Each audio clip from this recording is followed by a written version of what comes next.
Just think about it, Mr. Diamond. A father that has children, a father that has children, it is the father that provides for the children.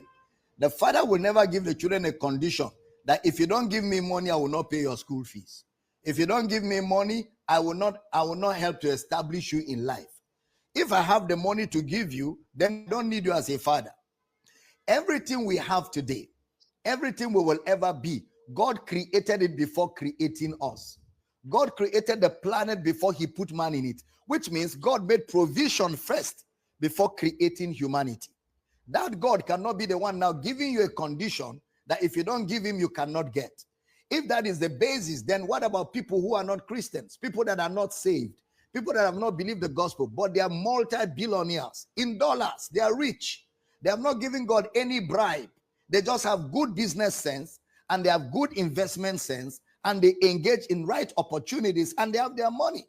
So it cannot be God. It is still part of the materialistic gospel. And that is why Brother Paul said in the book of 1 Timothy, he says, any preacher that preaches that gain is godliness, he said, from that preacher, depart, run away from him. He said, because it is godliness with contentment. Godliness with contentment, that is great gain. Then he said, for it is certain that we brought nothing into this world, and it is certain we will take nothing out of this world. Therefore, having food and raiment, let us therewith be content. 1 Timothy chapter 6, verse 4, 5, 6, 7. Then he kept speaking and he got to where he said, for the love of money is the root of all evil. Brother Paul was very loud about it. And the scriptures are very loud about this transactional gospel. You know where this thing started from in the Bible is that guy called Simon the sorcerer in Acts chapter 8.